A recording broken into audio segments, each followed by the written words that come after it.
Before you ever change your method, you've got to change how you see yourself. Because the truth is, every action you take, every habit you form, every goal you pursue stems directly from the image you carry of yourself.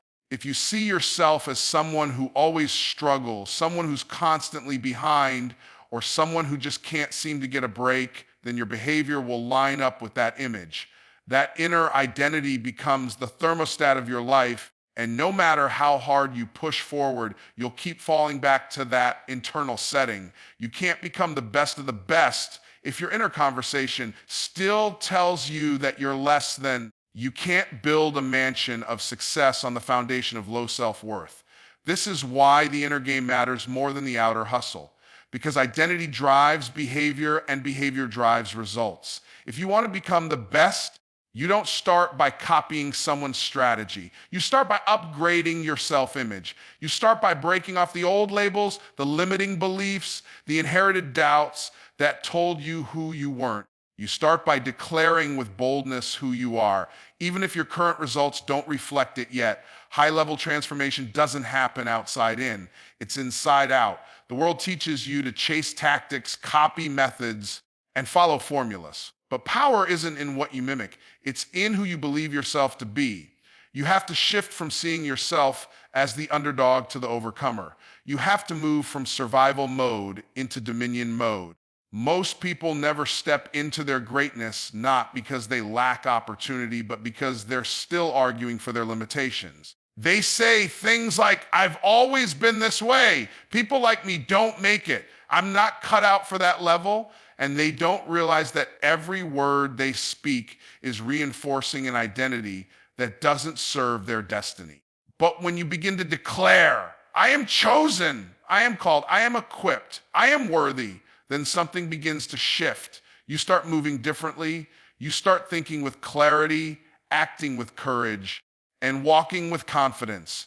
This identity shift is not fake it till you make it. It's faith it till you manifest it. You're not pretending, you're aligning.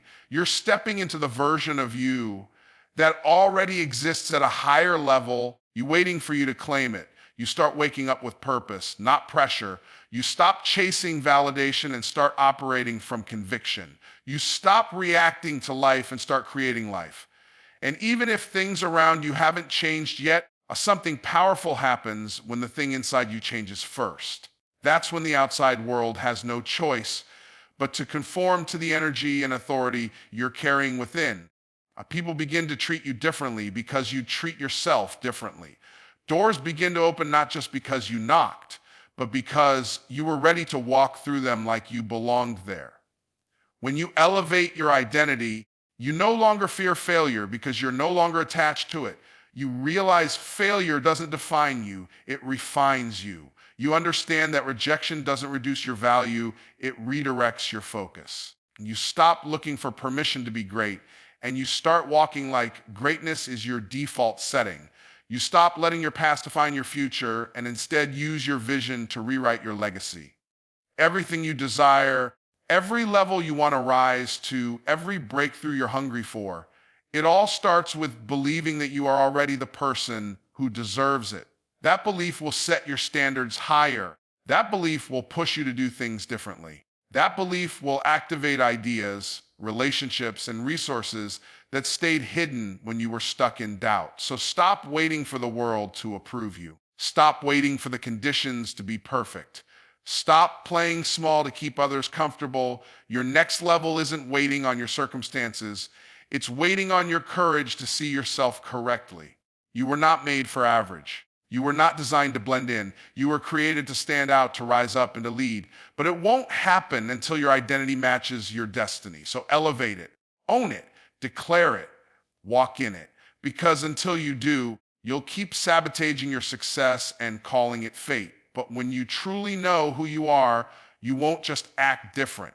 You'll attract different.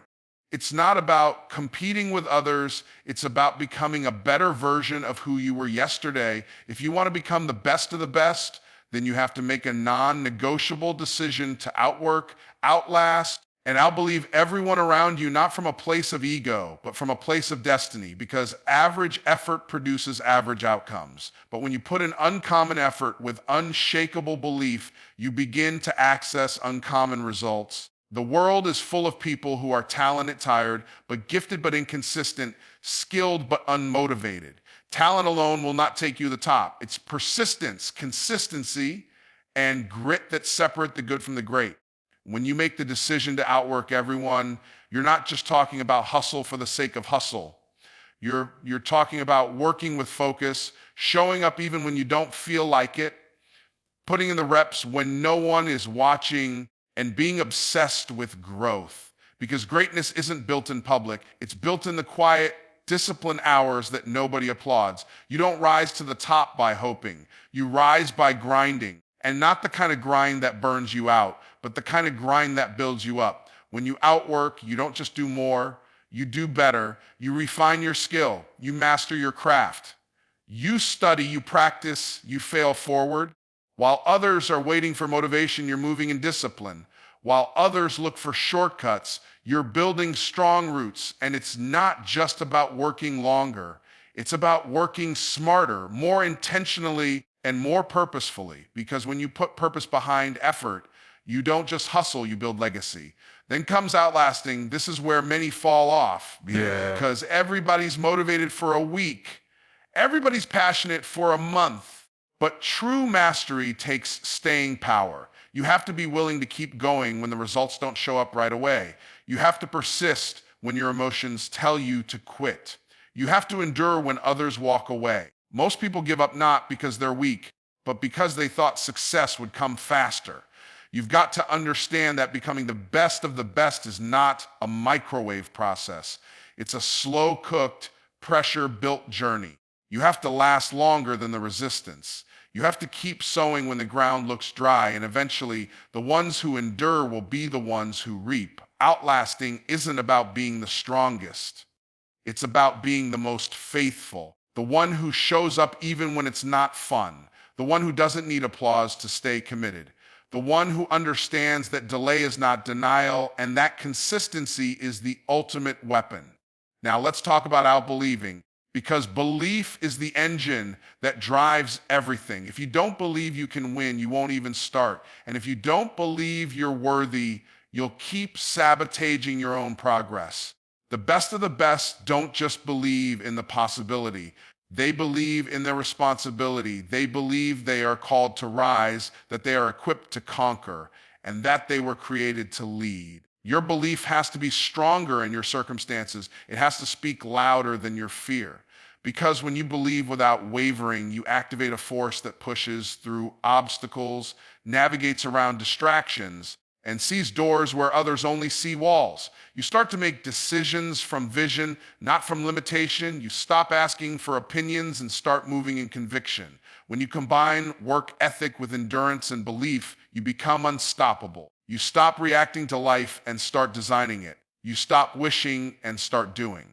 You begin to walk into rooms with confidence, take on challenges with boldness, and build a life that reflects your inner power.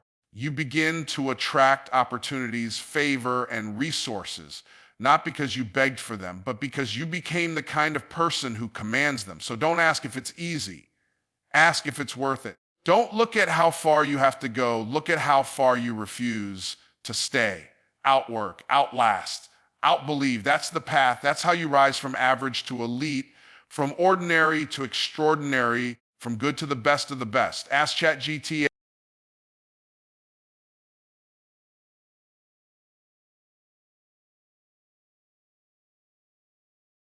Look around at the people you surround yourself with, because your circle is either pulling you higher or anchoring you lower.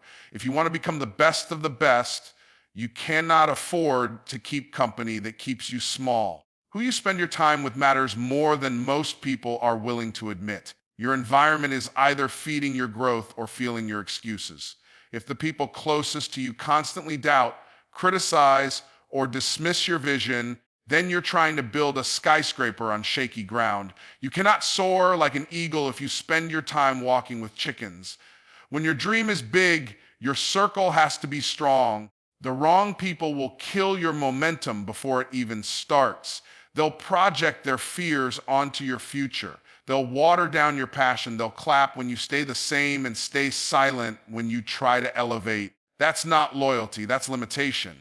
You have to evaluate your relationships with clarity and courage. Who in your life challenges you to think bigger? Who holds you accountable to the highest version of yourself? Who pushes you to grow, to heal, to stretch, to rise?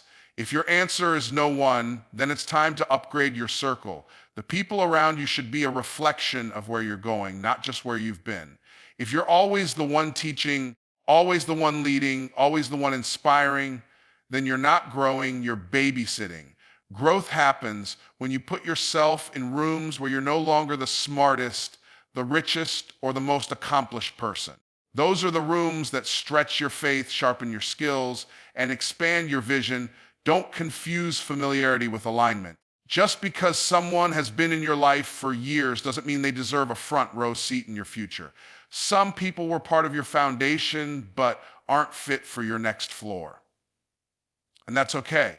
You can honor the past without dragging it into your destiny. Choosing your circle wisely isn't betrayal, it's protection. You're not rejecting people, you're protecting your peace, your energy, your time, and your calling. Because every time you entertain small thinking, every time you tolerate low standards, every time you engage with toxic mindsets, you delay your own elevation. You're not better than anyone, but you are called to more. And calling comes with responsibility. You have to protect what you're building. Get around people who normalize excellence, people who talk about purpose, vision, legacy, not gossip, drama, and problems. People who see the greatness in you even when you forget it. People who will tell you the truth in love, who won't let you settle, who call out your excuses and celebrate your progress. When you walk with people like that, you don't just grow, accelerate, your language changes, your standards rise, your dreams get bigger because you realize what's possible. You start thinking in terms of legacy, impact, and transformation. That's the power of a high-level circle. It's not just about motivation. It's about activation. The right relationships activate new levels in you. They pull out hidden potential. They challenge your old mindset. They see your next level and call it out. One conversation with the right person can be more valuable than years of trying to figure it out alone. That's why you invest in mentorship. That's why you prioritize proximity to people who are further along. Because what you're exposed to, you become. Exposure kills excuses. When you see what's possible, you stop settling for average. Building a winning circle doesn't happen by accident. You have to be intentional. You have to prune what no longer fits. You have to initiate relationships that align with your mission. And you have to be the kind of person that others want to be in relationship with. Because iron sharpens iron. It's a mutual exchange. Don't just look for what you can get. Look for what you can give. Bring value, integrity, and authenticity to every relationship. Be the kind of friend, partner, or mentor you want to attract. Your circle is a mirror of your standards. So take inventory. If your environment doesn't stretch you, it's shrinking you. If your conversations don't build you, they're breaking you. If your circle doesn't celebrate your growth, they were never for you in the first place. Make the decision to align with people who match your mission and who challenge your comfort and who mirror your future, because you don't become the best of the best by staying in familiar places with familiar minds. You rise when you dare to grow beyond your current surroundings and connect with people who see you not just for who you are, but for who you're becoming. Your assignment is the reason you're here. Your assignment is the purpose you were created to fulfill. And when you align your assignment with your anointing, you step into a level of power, clarity, and momentum that no obstacle can stop. The problem is that most people are working jobs they hate, chasing dreams that don't belong to them, and building lives that have nothing to do with their true calling. They're trying to succeed using someone else's blueprint. They're pursuing money instead of purpose, titles instead of impact, status instead of service. But purpose is not something you chase. It's something you uncover. It's not out there. It's in you. The assignment was placed in you before you were born. It was coded into your DNA. And when you align your daily actions with that assignment, you begin to move in divine flow. Things begin to connect. Favor begins to follow. Doors open not because you force them, but because you're walking in the right direction. Your anointing is the supernatural empowerment you've given to complete your assignment. It's what you do better than most people with less effort. It's the gift you've been entrusted with. It's the energy you carry when you're operating in your true lane. Some people are anointed to lead. Others are anointed to heal, to build, to teach, to inspire, to create. When you work outside your anointing, life feels heavy. You can still succeed, but it will cost you more peace, more time, and more energy than it should. But when you align with your anointing, you start doing what you were born to do, and everything begins to accelerate. The stress decreases, the clarity increases, and your results multiply. That's the power of alignment. It's not about doing everything. It's about doing the right thing. Most people ignore their assignment because they're distracted by comparison. They see what others are doing and try to copy it, thinking that success can be duplicated through imitation.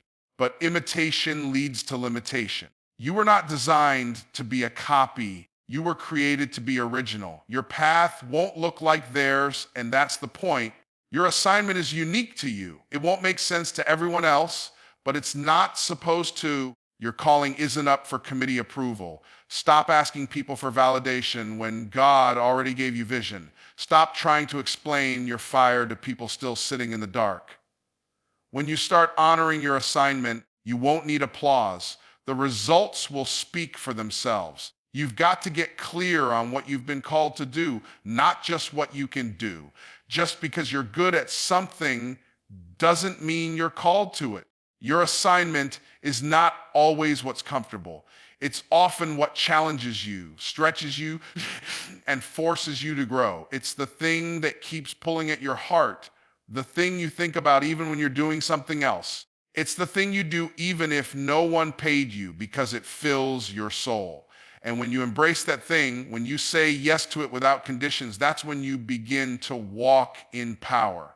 That's when you become unstoppable. Because a person aligned with their assignment is dangerous. They're not easily shaken, they're not easily distracted, and they don't back down when things get hard. They've got a reason deeper than comfort and a fire stronger than fear. If you want to become the best of the best, then alignment is not optional. It's essential. You can no longer afford to live off default. You must live on purpose. Every decision, every move, every yes and every no must be filtered through your assignment. Is this aligned? Does this serve my purpose? Is this fueling my growth or draining my calling? These are the questions you ask when you're serious about rising. The world doesn't need more busy people. It needs more aligned people. People who know who they are, what they carry, and what they're here to do. That kind of clarity creates momentum. That kind of focus creates mastery.